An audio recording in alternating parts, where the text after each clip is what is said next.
pues tenían al menos 4 elementos fundamentales, que yo diría que pueden ser muchos más, pero que yo voy a escoger aquí los 4 para que me cupieran aquí también en la presentación, y era la de, por un lado, incrementar el acceso con calidad a la educación del sector, desde lo preescolar hasta la media. Recordemos que uno de los grandes problemas que tenemos en la educación rural es esa baja presencia,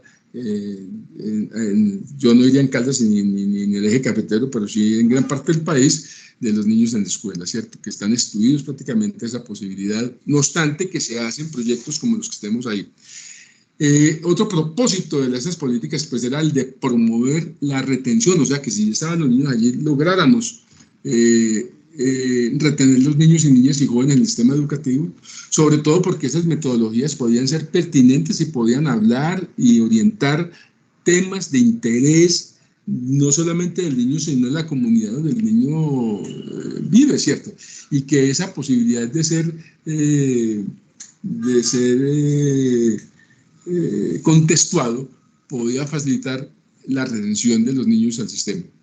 Otro propósito que tenían estas políticas era el de mejorar la pertinencia de la educación para las comunidades rurales y sus poblaciones escolares, que fuera educación situada, dijéramos así, que sus currículos respondieran a las necesidades de la comunidad y demás, y que eso facilitara el reconocer por parte de la comunidad la importancia que tendría la educación institucional para ellos, ¿cierto? Y finalmente, otro propósito es el de elevar la calidad de la vida de esta población, pues se supone que uno de los elementos básicos que siempre se plantean es que la educación es un canal de movilidad social, es una discusión que se da en torno a este concepto, pero que efectivamente es capital humano que se instala en un ser, ¿cierto?, para que pueda enfrentar el mundo y sus oportunidades. Por tanto, la educación es un elemento fundamental sin el cual no es posible hablar de calidad de vida. Y por eso es tan fundamental ahí, en una población que se discute, tiene muchas carencias y muchas exclusiones justamente en ese sentido. Y digamos que después de toda esa historia, ¿cierto?, los problemas que afectan a la educación rural en Colombia se mantienen o persisten.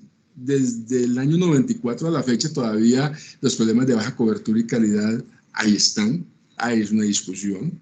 Las largas distancias y poca infraestructura que tiene que enfrentar el niño para poder estudiar implica que sea un sacrificio, además que con riesgo de su propia vida para poder llegar a este proceso. Ahí veíamos ahora en las fotos, por ejemplo, como la niña que se pasaba en Garrucha para poder, a alturas increíblemente elevadas, de 300, 400 metros, y que dependía prácticamente de una pértiga para poder pasar al otro lado y poder asistir a su clase. O el caso de los niños que tienen que pasar el puente por un río generalmente bastante turbulento, que implica que una caída es simplemente mortal en el río, y sin embargo ellos vimos pasando y eso no solamente afecta al estudiante, y yo digo que al estudiante porque es el punto, es el actor fundamental de este proceso, pero que también afecta a otro actor que es fundamental también, que es al maestro. El maestro también tiene que, porque no llega en helicóptero, pues no llega en carro generalmente tampoco a esa zona, sino que tiene que compartir esos mecanismos o esos medios que tiene el estudiante para poder llegar. Otro de los elementos que todavía persiste en el sector rural, ¿cierto?, y que afecta de manera grave el tema educativo, es el conflicto armado. Ya vieron ustedes y recordarán, ¿cierto?, por ejemplo, esa discusión que ha habido con las FARC, sobre todo con este grupo de Iván Mordisco, porque hace presencia, ¿cierto? Yo no digo pues que haga presencia, digamos, violenta en los espacios educativos en el sur de Colombia, sino que hacen presencia, participan de las actividades de los niños, llevan actividades de recreación y todo lo demás, pero son actores de la guerra y la escuela tiene que permanecer excluida de cualquier acción de los actores de la guerra, sean estos oficiales, sean estos irregulares o lo que sea. La escuela es un santuario que debe permanecer y que no se ha respetado en Colombia, que ha sido objeto de,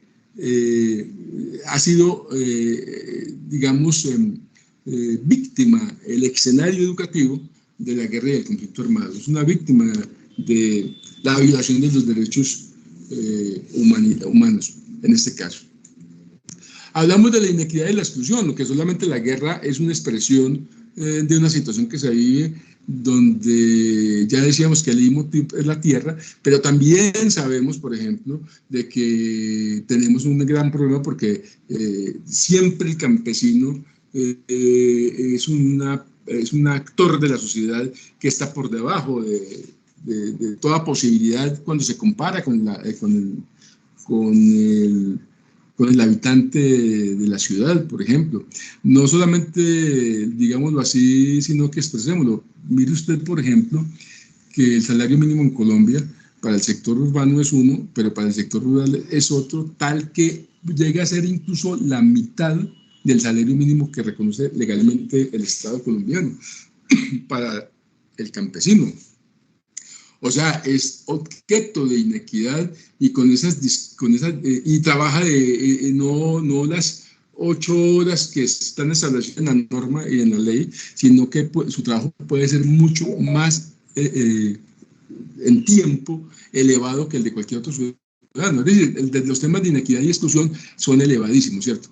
Bajo desarrollo productivo e infraestructural, una baja conectividad, recordemos no solamente lo de los 70.000 millones de pesos para significar que incluso cuando se quiso hacer nunca se pudo hacer, pero hay un grande problema, por ejemplo, con el tema de cómo llegan los recursos que la sociedad ha desarrollado para mejorar la calidad de los seres humanos que difícilmente hacen presencia en la zona rural, ¿cierto? Como el caso, por ejemplo, del Internet, que podría facilitar, en el tema educativo sobre todo, grandes posibilidades.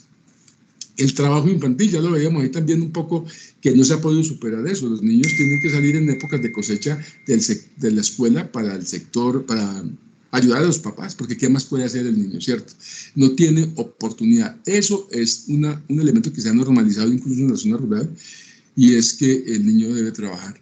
Entonces el trabajo infantil afecta gravemente nuestra posibilidad de mantener, retener a nuestros niños en el colegio, y sobre todo para que pueda el niño disfrutar de lo que es la infancia, ¿cierto? Que es el punto fundamental.